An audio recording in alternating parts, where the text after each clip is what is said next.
course, looks beautiful. I was blown away by it when we did the opening ceremony, I'll be honest. But as we get on into picks and bans with Team Liquid on the blue side and Mad Lions on the red side, the expectation is we'll see that Lilia get removed by Mad. Yeah, for all you fans of the LCS, you'll know this is the first time we get to see Jat couching on stage. Oh, he's on stage! He's on stage! Finally, we get to see him awesome. up there. It's like we've got him here on the broadcast with us. It's almost just as good.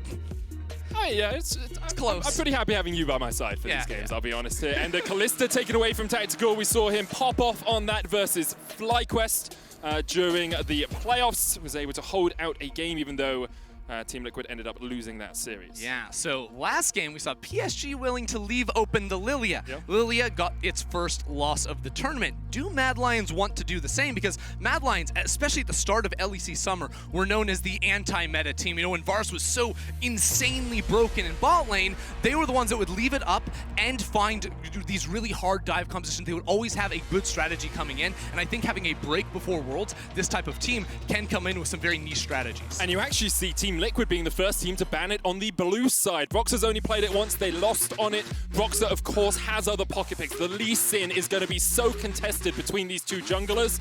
Gray's removed. I wonder if this is just a Lee Sin for Broxah. See, this is where I'm like, I'm not sure the Lee Sin priority is actually that high. Because they actually lock it in. It is. Okay, because here's the thing, is I know Broxah's Lee Sin is really good. I know Shadow's Lee Sin very good as well, but the meta in this tournament, we did not expect to follow the line of thinking of, we want Lee Sin in the jungle. So now that Brox is on an old power pick, both EU and NA fans alike are going to know how much of an influence he can have on this. I mean, he was the EU Lee Sin. He was the guy that everyone looked up to, that everyone wanted to beat. This split, he has gone 8-2 on the pick. It has been banned against him 8 times in the LCS. And now we see Kazi getting that Ashe. And it looks like Shadow is going to be on his Evelyn once again. Didn't give us the most stellar performance earlier on with some mechanical misplays and some decision-making errors, but hopefully he's got that comfort on the pick now. Yeah, this is a redemption game for him to say, yeah, game 1 it was shaky, we're going to pull it back, but now TL, I love this. Not pulling any punches here. Twitch is going to be showing up in the bot lane, and Core JJ, the huge playmaker for Team Liquid, is going to have that Rakan. I love seeing more of this pick splashing up the meta here at Worlds. Especially alongside a Twitch, because Twitch goes invis, gets towards the enemy backline, and you jump on him, and as a Rakan, you have this express highway. You are zooming along onto the enemy backline, and it's so easy for you to catch people out. I love it. Core JJ is a stalwart of this team with his playmaking potential, with his ability to team up with Broxah, and I'm just already imagining the Lee Sin, Rakan dancing plays that we're going to see in some of these early skirmishes. Yeah, so it's really going to come down to like how do these solo lanes end up panning out for Team Liquid, because right now a lot of people say like, oh, Twitch, he's low range, he doesn't have that great of a bot lane, but with some CC supports, if you can stack up the poison, pop that, you do quite a bit of damage. So Team Liquid can play a little bit of a faster style. If Jensen were to be on a champion, that could roam around, because of course, Mad Lions, once Shadow hits level 6, you have so much playmaking. You know, the Hextech ultimatum to find picks around top or roaming to mid, and that Ashe arrow can be super, super insane. And now we get on into the second part of picks and bans. Shen removed by the Mad Lions. That was one of Impact's power picks throughout the regular season. Set taken away by Team Liquid. Wouldn't be surprised if we see Twisted Fate removed here by Mad, unless they want to pick it, because Jensen has been so good at roaming around the map on that TF. Of course, you could get rid of the Mordekaiser as well, which is one of Impact's signature picks. Yeah, he definitely loves that one for himself. So I think that Mad Lions are a really interesting team, because a lot of times you would say, okay, coming out of here, they already picked their top laner. Obviously, you pick support and hold counter pick for that mid lane, especially because you do see Rakan. But Mad Lions are a team, you know, that really invented at least the Senna Wukong in Europe. They were the first ones to bring that out. So I'm curious if Kaiser has something else up his sleeve. Are you telling me this could be a Camille support, Ender? No, I'm not telling you it could be a Camille support. No, okay. I definitely believe it will be Camille top lane. I was more saying that like they actually like to save their last pick for support in a lot of cases. In this game, I think when you already see the Rakan, it's less necessary, but something to keep in mind going further in this tournament.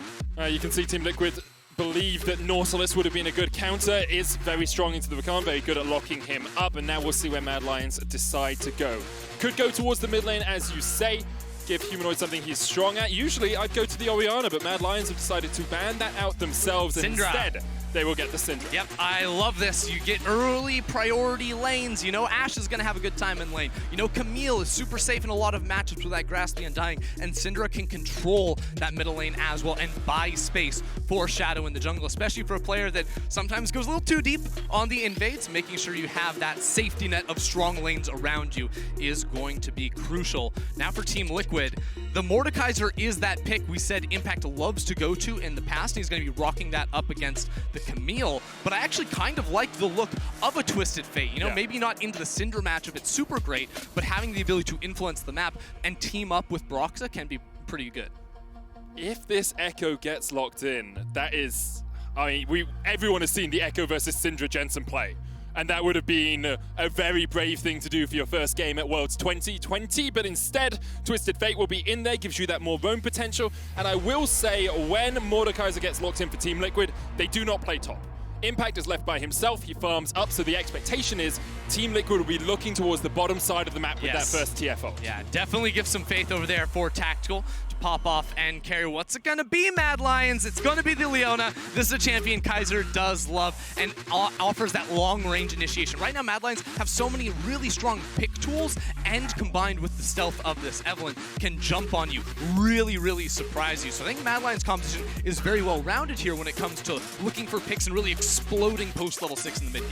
And Team Liquid will be looking for those early roams coming out from Jensen. Get Tactical ahead. If you can keep him safe, if you can keep him invisible, it makes it so much easier when it comes towards these skirmishes. Yeah, for Team Liquid, I want to see Core JJ moving early towards the mid lane. You have that CC setup of the Twisted Fate. Twisted Fate plus Lee Sin. Level 2 and onwards, you can always look to gank mid lane and make plays on the lane. Set them up for success before the Evelynn, you know, stealth warfare is going to come online for Mad. Core JJ spends so much of his time outside of lane. In fact, he spends less than 50% of the early game next to Tactical. Like, he is out of there. On Bard, it's like 36% of the early game he spends next to Tactical. So the expectation is Core JJ will be teaming up with Broxah, will be roaming around the map, and will be trying to unlock Jensen. Yeah, and as we prepare ourselves for this game, I do want to put these two teams in perspective for you, because they both followed similar ways to get here, you know, performing in the regular season, falling off in playoffs. But on one hand, you have Mad Lions with 4 rookies, whose most tenured player has played for exactly 2 years in Humanoid, and Team Liquid on the other. They've got 2 world champions, a world finalist, a world semi-finalist, and then that very young Tactical. So coming in to the playing stage, it's about being able to pick up early, because there's another element in this really strange year that is 2020, is that these Mad Lions rookies have played 14 stage games in their career. Aroma played 15 because he had 1 in 2019. But Tactical, he's only played 3. So even with no fans, even with quarantine and all this going on, having the world spotlight on you is a completely different experience and something they need to step into quickly here in the play-ins. It is such a dramatic change for these teams. As you say, Team Liquid have so much experience. Brox has attended Worlds every year since he started playing. He's never done worse than quarterfinals. Impact's won it. Core JJ's won it. Jensen made semifinals in 2018. Tactical, though, first time on an international stage. First time on the world stage. First time representing his region, North America. And I've heard a lot of people talking about NA and the LCS and saying, you know, after Cloud9 fell off, I think a lot of people thought that the LCS just weakened as a region. You didn't have this stellar team. It was kind of the same in the LEC, actually, because when G2 fell off and Fnatic fell off, we were like, our region doesn't seem as strong. And this is the opportunity for Team Liquid to prove that NA can still fight with some of the best at World. Especially for Team Liquid, who have come in to the World Championship as NA's first seed so many times in recent years, but never performed to the level I think you would expect of them. Other teams around them outperforming, getting into difficult groups for the squad, now fighting through the play-ins. They have some extra time to get their feet under them before they go into that group stage. And for Mad Lions, it's more of just a proving ground. You won your first game, it was sloppy, it was messy, INTZ put up a good fight. Team Liquid are going to put up an even stronger one, we expect. And with things like the Mordekaiser to isolate you in team fights, with the Twitch there as well, who can look for these flanks. Mad Lions cannot go hell for that leather. They cannot go all in because that Twitch can just shut them down. And they're looking at the Broxa Lee Sin. Oh, they baby. haven't had the experience of playing it. Humanoids in comms like, guys, look, he likes to gank. He likes to jump on you early game, and he will be the target, I do feel, for Brox's pick. Brox is running the Conqueror on the Lee Sin here. Unsealed Spellbook for Jensen in the mid lane. And Lethal Tempo on Tactical. Now, there has been some debate on Twitch builds. I want to touch on it quickly. We did see a rise in Manamune with the Spray and Pray. Like, you can get so much extra damage from it. However, looking at scrim results and looking at solo queue records, I think Infinity Edge seems to be more prioritized by AD carries right now. So both builds can be done, but people seem to be prioritizing the Infinity Edge over the Manamune. Yeah, and the big thing for Twitch, too, is with the changes to the ultimate, the pass-through damage, going to be very, very strong. Unfortunately for Twitch in this game, I don't feel like it's a true front-to-back team fight, so maybe it'll be harder to get that pass-through damage because, I mean, let's face it, a Camille and Evelyn are jumping at you from both sides. They're trying to make sure those angles go real wide on this Twitch. Of course, with the Lethal Tempo, will synergize very, very nicely with that ulti, but he's aware he could be targeted because he's got the cleanse. Same thing for Humanoid in mid. We already mentioned how gold card from level 2 onwards is going to be really tough when a Lee Sin can jump on you right out of those river bush. You can see Shadow starting at his Razor Beaks by himself. Brox is going to start on the top side of the map as well, doing the blue buff into Gromp, it appears, on this Lee Sin. Opens him up just that little bit to look for a gank, but both junglers are pathing it down towards the bottom lane. And historically, this has been how Team Liquid have played when Impact is on the tank Mordekaiser build, and also how Mad Lions have played when Arome is in the game. He is a weak side jungler the majority of the time. Yeah, you know, Mad Lions spent a lot of the summer saying, hey, Arome can carry, and he did have some standout performances. I don't want to get you wrong on that, but the focal point of the team is usually going to be around the bot side and the mid lane. I do think because of this presence of mind that Tactical will be looking towards the Manamune a little bit more instead of the Infinity Edge. Tactical a little bit short on that ward.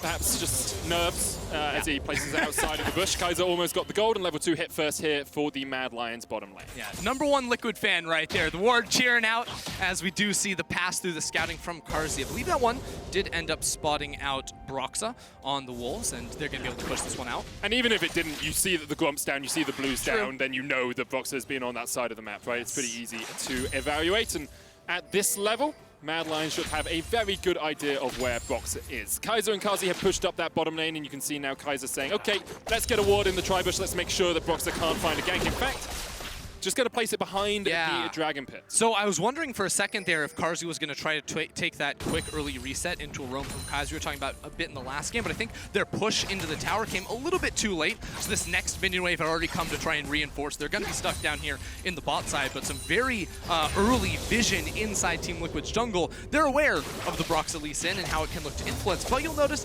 there are some pockets in which he can attack because those deep wards do not actually cover the tri-brush that he could slip on through. And the question is whether he'll be able to work his way around that. CoreJJ with the sweeper is going to go up and clear the ward from behind the Dragon Pit. We do see a lot of supports getting sweeper early to do things. Right.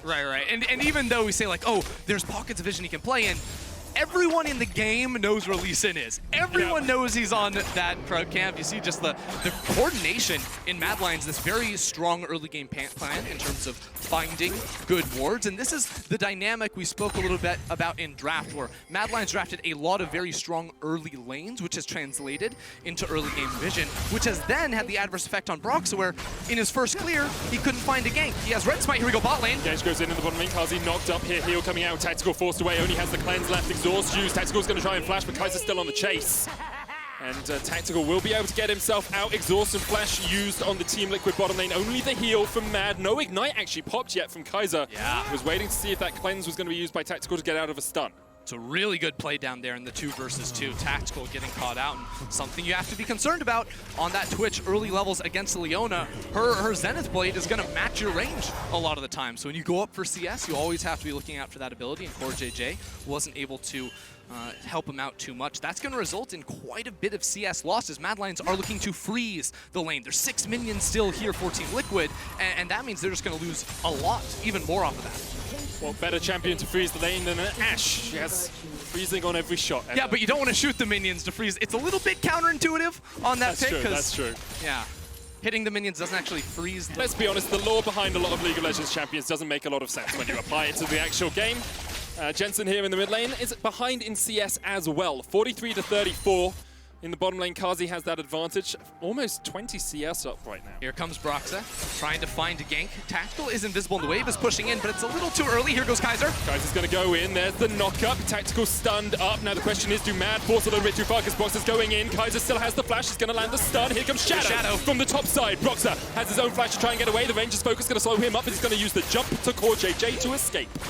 I really like that gank coming through from Liquid. Broxa sliding in there. It was countered nicely from Shadow, and nothing will be lost in that play. But Broxa and Tactical working very well together. Say, hey, bait it out a bit. We know you don't have flash. Let me slide into lane and look for that fight. Doesn't net a kill, though. Shadow in the right place at the right time to try and turn it around, but no more summoners burnt than were previously. However, I do want to bring an eye to the gold differential here, Ender, because Mad Lions, through these pushing lanes, have accrued about 600 gold in their back pocket that Team Liquid are struggling to find. This will happen in every Evelyn game that is a good draft, because with Evelyn, you want strong lanes. We said it a million times, so every lane going to be winning out in CS, and with Broxa being called to cover down bot side, Shadow, first to level 6, clearing those AoE camps very nicely, and has access to that invisibility. You can see Kaiser, too, out of bot lane, pathing around this Evelyn, whereas CoreJJ is going back to lane. So Jensen needs to look out because this is a prime time to make a play around that area. It's actually a really strong timer as well from Mad Lions because this blue buff is coming up. They know, of course, the first clear is done at the same time pretty much every game, so Shadow can come across.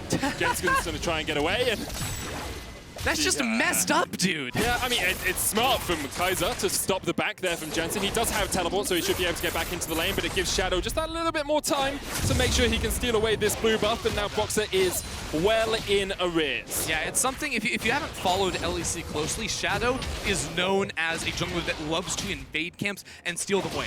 Sometimes to a fault. We saw in playoffs not really working with the rest of his team and him getting caught out on camps, but there it was very clear we want to attack the blue buff on the respawn timer, moving Kaiser to that top side as well. A much better, a much more well thought out and planned look from Shadow to make that happen. But now for TL, Jensen has level 6. Broxa has access to the kick too. Like, I'm waiting to see them make a play because if it doesn't come, it could be tough. Oh, it looked like Broxa is trying to sneak in here in the top lane. Arome used the hook shot to get himself away. Shadow is shadowing Arome in the top lane as well. Here's the problem with waiting until level 6, ganking with Lee Sin, is now, unless you know where Evelyn is going to be, her counter gank, her attack is going to be stronger than yours. I think with Red Smite right now, Broxa might have a solid window to make a play, but once Shadow finishes off the Runic Echoes, that matchup is going to swing wildly in his favor.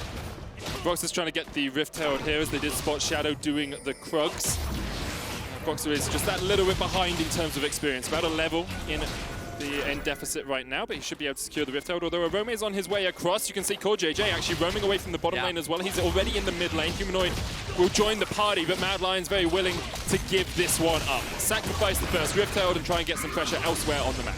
Can Mad Lions set up a pick on the Tactical? Tactical getting a lot of respect, just farming underneath the tower for the time being, as Karzi did tick over to level 6. But remember, Tactical is rocking the cleanse, and his flash will be up very soon. So Mad Lions have not been able to punish Tactical losing that flash very early on in the laning phase, so that slight misstep is not actually going to come back to bite them. And Tactical actually does a really good job when CoreJJ is out of lane. Like, he averages the third most gold at 10 minutes out of all AD carries in the LCS. He's usually ahead in CSD at 10 minutes as well. Here, he's struggling a little bit, but he's very good at sitting back, absorbing pressure, and letting CoreJJ get out of the lane. And I want to see CoreJJ get out of the lane. I want to see TL make some more plays here, because one thing that's so beautiful in their composition, a combination I absolutely love, is Twisted Fate plus Mordekaiser. Because Mordekaiser ult is effectively a giant snare, and then popping out of the snare, all of a sudden, Jensen with his Destiny Gate can show up. So there's some very easy setup to try and punish Arome. And the bonus is Jensen would be able to spot out wherever Shadow is on the map too with the ultimate, so they could call off the play if it was going to be countered out. That's something I'm missing a bit here too, because with all the deep vision Mad Lions have had, Broxa has tried to sneak into a lane a couple of times, but hasn't been able to actually find his mark on a game.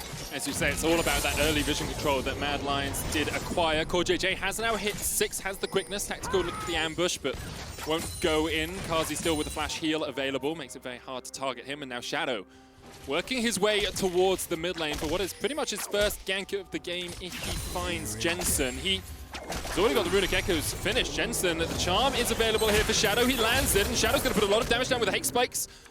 Won't dive back with the last embrace. Okay.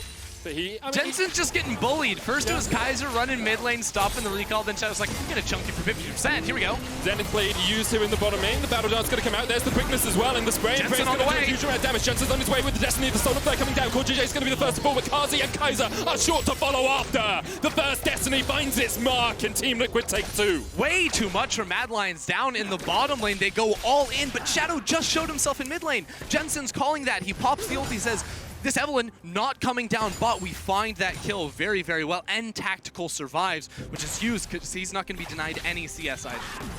Humanoid will be able to get a plate and a half in the mid lane, but Jensen back here with a kill, sitting about 20 CS down. Very good first roam from him on this Twisted Fate. And we said it in draft, you know, that's what we expected. They should go towards the bottom lane.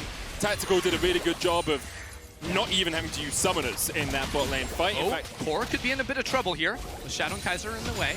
Kaiser doesn't have it's good game sense. Obviously, Humanoid really pushing the mid wave gives it away a little bit, but CoreJJ autos twice like, oh, I smell something going on here, and he's going to be able to back away, no problem. As the game sense that comes from having so much experience on the international stage. Mad Lions might look to start up the Dragon. They will. There was control we'll just put in the back of the pit by Boxer, but it looks like Boxer is willing to give this one up. Yeah, it's good map play, right? Jensen just reset, and Rome is sacking a wave in top lane to walk down towards mid, either look for the gank or transition that into Dragon pressure.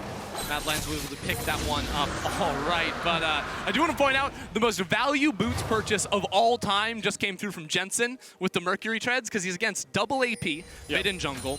And so much CC, the charm, the stun from Humanoid, the bot lane, like, it doesn't get much better than Merc Treads for him in this game. It's so powerful. CoreJJ's got some of his own. It looks like he's going towards Zeke's next, which is just so strong. Yeah. With the Twitch, right, you get all of that empowered damage from the Frostbite. The other thing, too, is like Impact and Precision, Brox and Precision. We're probably seeing some Legend Tenacity, which is going to be very high value. Now look at this, Broxa sneaking into bot side, and he has the Herald. Oh. Just going to chuck the Herald down. Zenith Blade coming on to CoreJJ here. Tactical opening up with the Blade of the Ruin King. Cast is going to try and put some damage down. The arrow's already been used. CoreJJ stunned up. Solar Flare. Tactical flashing forward. And Tactical finds his man. His first game on the international stage, and he dives in for the kill. Yeah, Tactical going deep for that one. Love that play coming through. Herald drops as well, and Shadow stuck down here, trying to clear away the wave, and I think with the extra resistances he may be able to. Broxa lands the Q. It's just going to force Shadow away for the moment. Kaiser's back here with half HP. Wait, Impact has teleport. I mean, Impact just ulted top lane. He's fighting a Rome. Rome still has the Hextech Ultimatum. Broxa. What's happening top lane? Top lane, Impact just wins. Okay. And you saw it on the minimap. Impact wins the 1v1, and now in the bottom lane, the kick back on Kaiser. He's ignited. Ticking, he's burning away, ticking away. Broxa taken out by Kaiser as well. We're jumping all over the map as the action starts to explode. Yeah, things getting a little crazy here. Impact took the 1v1. I don't know if like a Romeo was trying to TP down. His TP is on cooldown, so I don't think that was it necessarily. But then Broxa pulling the trigger, getting a little of that Lee Sin going in there. Mind telling me yes. Or my body's telling me yes, mind's telling me no. And no was the answer. No was the answer. Don't do it. Broxa, of course, has a lot of experience on this Lee Sin. We'll have another look at the top lane, because Impact is just an incredibly strong Mordekaiser player. Impact just gets a good E right there. When does he pop the ulti? Oh, that's beautiful. Yeah, I do like that a lot. So as soon as Arome commits the CC ability, the damage ability right there, and the E, pop the R, because you know he's trying to run away, and then he's just sort of stuck down here, follows the flash, and gets him. And Broxa just diving a little bit too deep here.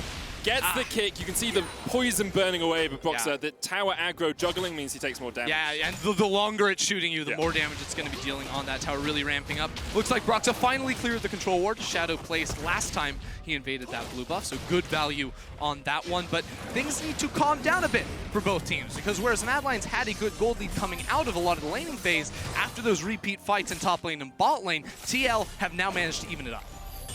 And a lot of that gold is sitting on Tactical. 2-0-1 on the Twitch. Blade of the Ruin can complete. He's got a bounty on his head. And Mad Lions will be looking to get that as soon as they can.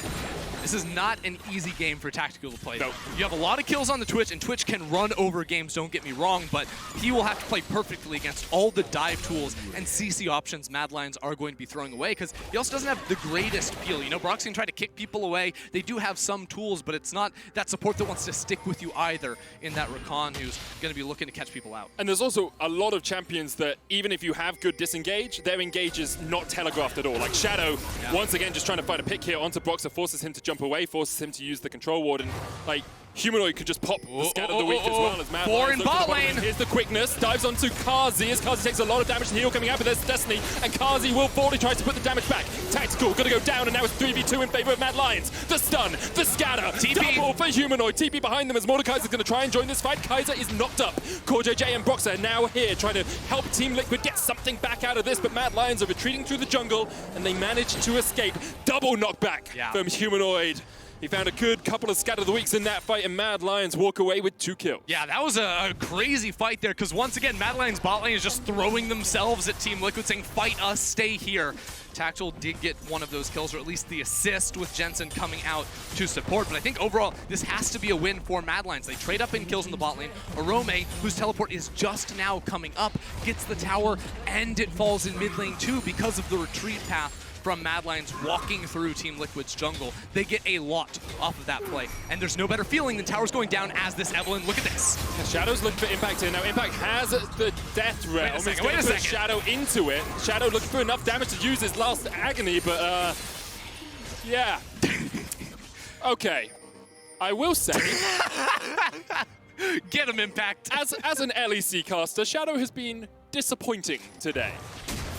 Little bit on that Evelynn, going for some fights he definitely should not have. Let's look at this fight one more time, because I think Core sets it up very nicely. Karzi, of course, gets punished big time right there, getting jumped on, but they are still outnumbered at the end of the day after all the CC goes down on to Karzi in that one, and Shadow will try to even things up, and because of that, he's still dead. That means Rift Herald now for Team Liquid, and they can try to reclaim some of the gold they lost in the towers. Just gives Team Liquid so many more options on the map. Rift Herald will go down. Brox is going to secure that. Meanwhile, Mad Lions actually look to be trying to take the Cloud Drake for themselves. It'll be their second of the game. Yeah, good pickup for them for sure, but this game is about to get really interesting. As soon as like Mad Lions mid lane outer tower goes down, like they want to protect that at all costs, because for both teams who have really insane pick, they offer stealth tools as well. When these towers fall, Evelynn becomes so much more powerful. Twitch, the same. TF2 as Arome comes mid. He dives in. The quickness from CoreJJ should be able to chase him down. There's the knock-up, and Arome just dives into his death. Team Liquid happy to gobble up that kill. Just very odd jumping forward there with Karzi and Humanoid, both down in bot side, and TL punched straight back here. That's the mid lane tower the Mad Lions didn't want to fall. Now that goes down, and now look out for Jensen porting around, for Tactical popping up on you in the side of the lane. It is about to be really, really scary, and control wards are the name of the game. And Tactical's about to go back, and he's probably sitting, I would say, on about 2K right now. He's taken that top tier 1, top tier 2. He's going to have a bunch of gold in the bank. Jensen's going to back in front of Shadow. Shadow will stop him with the smite. Jensen's going to lock in the gold card. There's the solar flare. The arrow coming out as well. Stopwatch will keep Jensen alive for a second. Flash away. Flash followed by Kaiser. And the last embrace from Shadow just about gets him out. Good kick from Broxah. Will peel away for Jensen. CoreJJ jumping across the wall as Kazi. Arome wants to chase this. Forward. Arome looking for the chase as well, but perhaps they're going a little bit too deep. Tactical's going to join this fight in just a second. Hexagon Remaining's going to dodge away from the gold card, and Jensen will be the first. Look at the top side. Humanoid. Tactical in the top side. The Unleashed power is available, but the Scatter of the Weak does not connect. Off towards the bottom side of the fight, though. Impact is Mad Lions still won it. Mad Lions still chasing. Tactical's going to flash away. The charm doesn't connect. Good positioning from Tactical. Flashes at just the right moment. Yeah, the flash was beautiful coming through from him. Still a minute before the Baron spawn, so everyone's going to lick their wounds and walk away. Just that first kill, I think, for Mad Lions going on to Jensen, but seems to be the consistent play here of Shadow getting a lot of these jungle camps away from Brock, so that's already a 1-level lead, level 11 now for Shadow. But I mean, if Humanoid's not connecting the stuns, if Arome's not connecting the hook shots either, and Tactical's able to dodge away, now with 2 finished items, the Runon's Hurricane, he is going to become even more of a menace. I am so impressed by Tactical this game. Like, his willingness to flash forward, his laning phase when CoreJJ wasn't there. Look, he made that one crucial mistake, losing flash at like level 3 in lane, and since then has looked quite good, punching back against all of the attention and pressure that Mad Lions have thrown into that bot lane. There's a reason that Team Liquid invest so many resources into him. Between the 15 and 30 minute mark, he gets 30% of his team CS. Like, he is funneled. And right now, he has a Runans and a play of the Ruin King, and he's playing a late game hyper carry. On the other hand, we just saw Mejai's finished off for Humanoid. If you're an LEC fan, you're like, I don't know. I've seen that picked up before and not work out beautifully. We'll see the play one more time because Jensen, hold on. Oh, we won't. It's going to have to dodge away. Tactical. He's down. English power is enough to get him. Kazi's ticking off towards the backline. That poison from the Twitch is doing work. Deathscar's going to pull Impact back as Arome dives away. 1 kill down, second as well for Team Liquid, and now Humanoid is getting chased out. Shadow gets 1. He's stuck in the Death Realm, and there's nowhere to go. Down. All right, TL fight back in the mid lane, 3 for 2 in their favor. Even losing Tactical, Impact showed up in that fight and held on to his ultimate to just get that last pick-off kill. They should be able to find a tower off this as well. It's just great stuff from Team Liquid. They were able to kite back. You can see how much was invested by Mad Lions into killing Tactical, and the Mejai's immediately loses any stacks it could have had. Well, as Humanoid dies. To be fair, he only had 4 stacks to begin with, so he didn't lose that much, you know, if we're talking about... 4 is 4 more than 0. That is true. Yeah. We'll see if he can pull it back. Of course, had a pretty good start to this game, a lot of kills on that champion, but really punished in the last fight. Do want to highlight Team Liquid now extending their gold lead 2,000 gold ahead, and we'll have a look at how this fight began. Because I think TL are the ones to start it. Both teams really looking for it here, jumping on towards Karzi. But Tactical on the backside is going to get hugely punished. Humanoid and Kaiser unloading everything onto him, but they take so much damage in the process. Impact is a beast. He cannot be killed. Mad Lions, without an AD carry, really alive. Karzi was so low they couldn't turn onto him. And Humanoid stuck in the Death Realm will not be able to contest this Mordekaiser 1v1. Impact's off towards the back of this fight. He's locked up with the Solar Threat. It's going to pop the stopwatch. Rome coming down from the top lane. Scatter the Weak doesn't connect.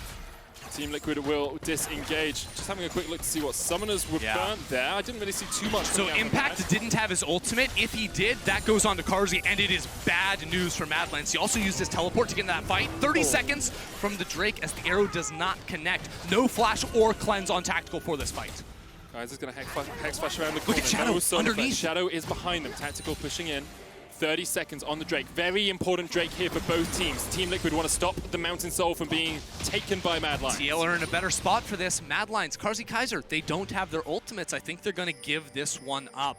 They don't want to contest. They got the first 2 Drakes of the game, so it's okay if they do let some slide to TL now, but they are down in gold for the time being. And Team Liquid, for the last few minutes, have really taken over the map. As soon as that outer tower went down, like I said, all of a sudden, Mad Lions stepping a little bit too far forward, and TL, with the engage tools they have, be able to pop on you from nowhere. Wow, they've been able to find their mark. The issue Mad Lions are having is, yes, you can dive in to kill Tactical, but if he gets 3 or 4 shots off with the spray and pray with the Runans, you're just done. Like, you're 30% HP, and then Broxah dives in, Jensen dives in, and you get demolished in a team fight. And it's funny, too, because we've talked about a lot in this game. We're like, look, Mad Lions have all these tools to dive Tactical. Can he stay alive? Well, Impact is just solo diving the enemy backline and getting it done here. Here's the arrow. Arrow comes out. Death Realm used. It's a 1v1. Towards the top side of it, and now Impact perhaps overstepping. He doesn't know that the rest of Mad Lions are surrounding him. Humanoid looking for the stun. Impact does a huge amount of work, but he will fall in just a second as Arome chases him down. Impact actually gets to the blast. No. Okay, Unleash Power. Unleash Power was invested there by Humanoid. He wasn't letting Impact get away. Look at this Tactical in mid lane. He doesn't know Shadow's here. Now he does. Now he does. He knows Shadow's just around the corner. Core JJ dumping in. Last caress used by Shadow to get away. Could have allowed his Banshees to proc instead, deciding the ultimate was worth it.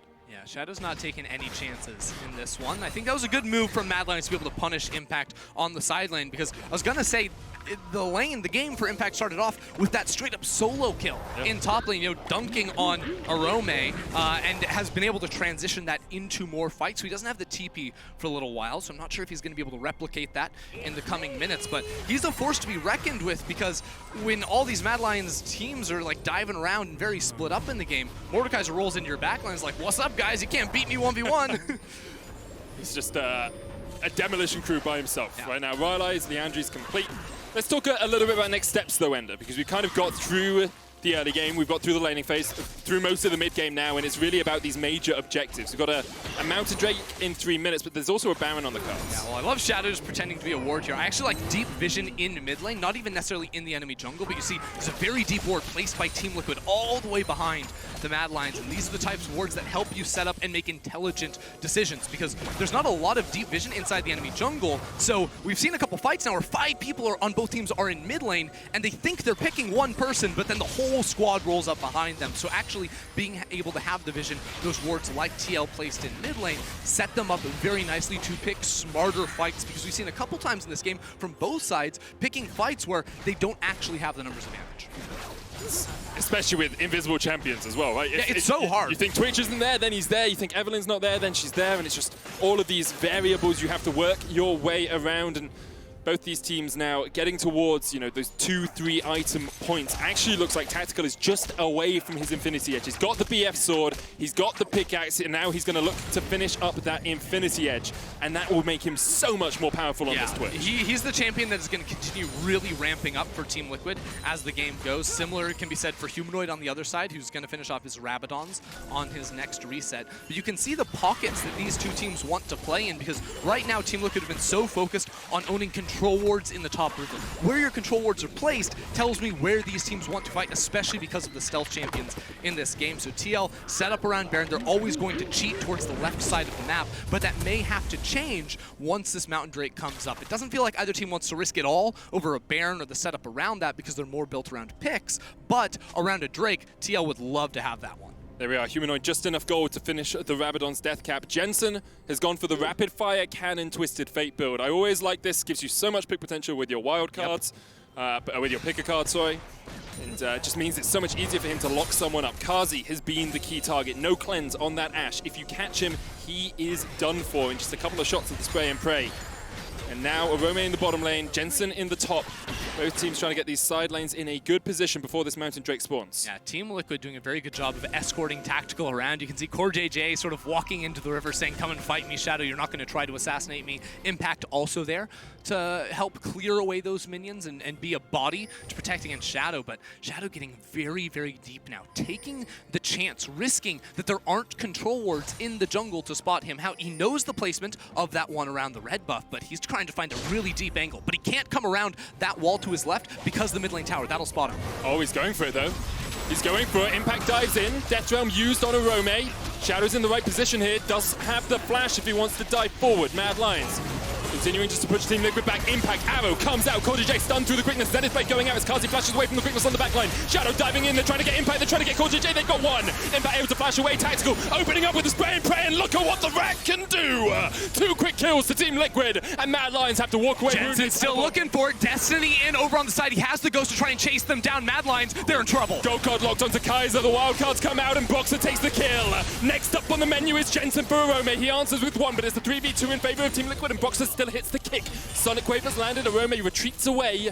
So does Kaiser, but Tactical's on the chase. Tactical's on the hunt. Kaiser get through the gate. He will be able to escape, but this is certainly going to be the dragon for TL after a huge team fight. Mad Lions really tried to force it around that mid lane, and we saw Shadow throwing himself into the fight. Tactical was peeled for, stayed alive, and then Shadow on the exit was just right in the face of Impact. Impact slams him down into the ground, and then Jensen, the rest of the crew, able to chase down for a couple extra kills. And it feels like Team Liquid have really taken control of this game now. 2,000 gold ahead. Their late game AD carry well and truly online. You can see Mad Lions, they're like, oh, we can get Impact a little bit, but it doesn't really work. Yeah, so I think it's a good look at the start, but Arome, of course, gets ulted, so he has to flash away. That really slows down the momentum of this play. But now, once we're pressing forward, Impact, again, buying so much time. But what can Shadow do on the bottom side? CoreJJ is zoning 3 people by himself back there.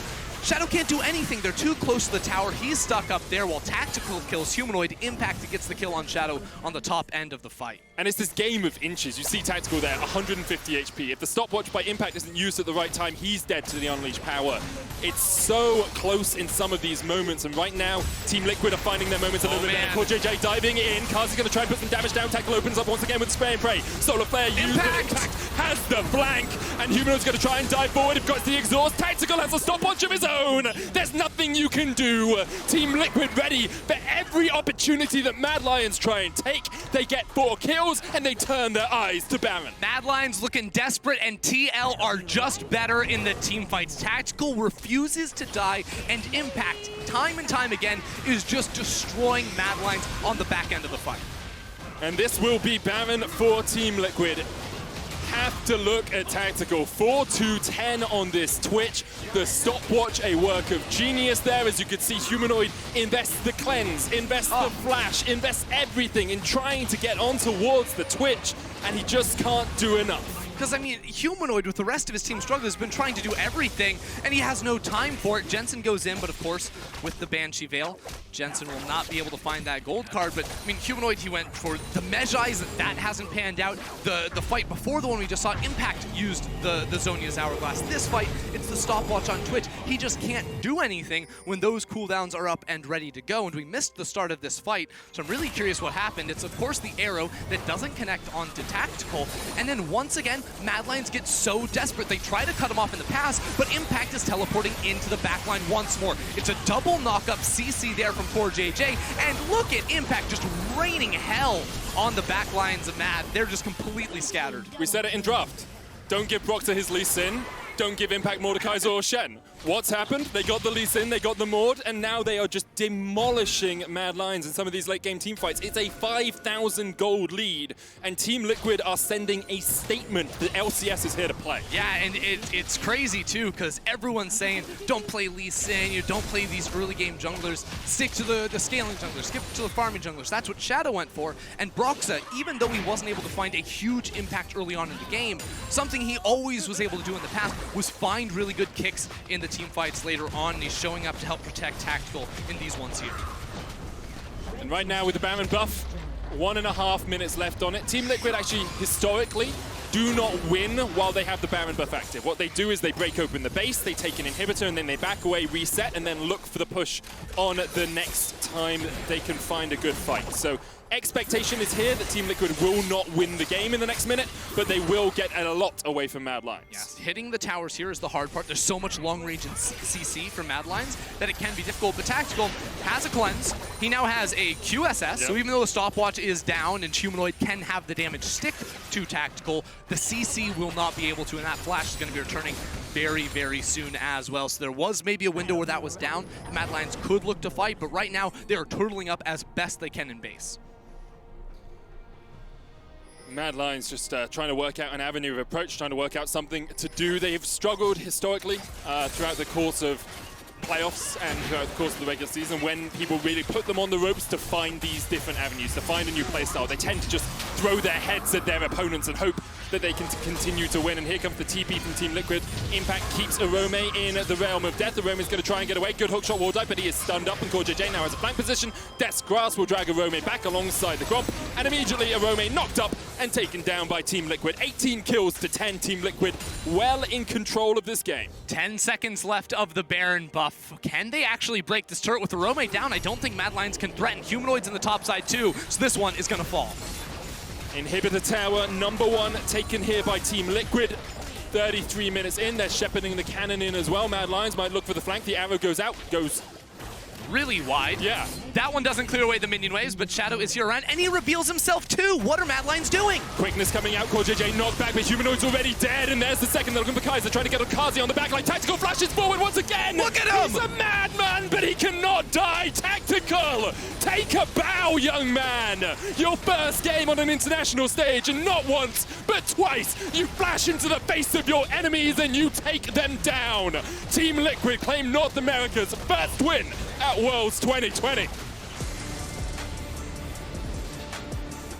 Team Liquid playing the team fight game right there and beating down on the Mad Lions, and Tactical in his 4th professional stage game ever, showing up with the aggressive flashes time and time again. It was a good look for TL in game 1. It really, really was. Mad Lions, they'll be licking their wounds a little bit, you have to say. Their performance against INTZ earlier today wasn't the most convincing here. Their early game was good at times, but Team Liquid were able to keep them at bay, keep them at arm's reach, and then in the end, shut out the game through superior team fights. Jensen just waved to the imaginary crowd. from up high, you know, in the Shanghai sky.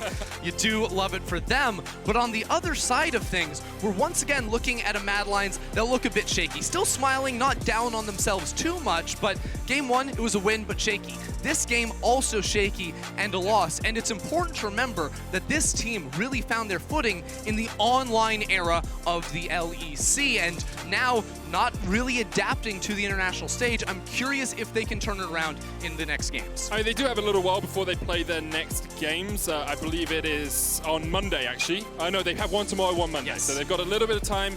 They're game 6 tomorrow, so they can just work things out, have a little bit of a think, and hopefully come back stronger. Because, of course, number 1 seed in each group gets straight through into the group stages. However, number 2, number 3, number 4, they are fighting through knockout rounds to try and get into groups. It's going to be a difficult road if perhaps you meet up with, say, LGD, who are looking like they might be the 2nd seed out of Group B. Yeah, and I mean, this Group A is looking a little exciting because I think we now have 3 teams with 1 win. Mad Lions not able to double it up right there. So this group looking pretty tight. I'm excited to see what's to come. So am I, and be sure to tune in after the break as we look at the best moments from day 1 of Worlds 2020. It's Worlds, oh yeah.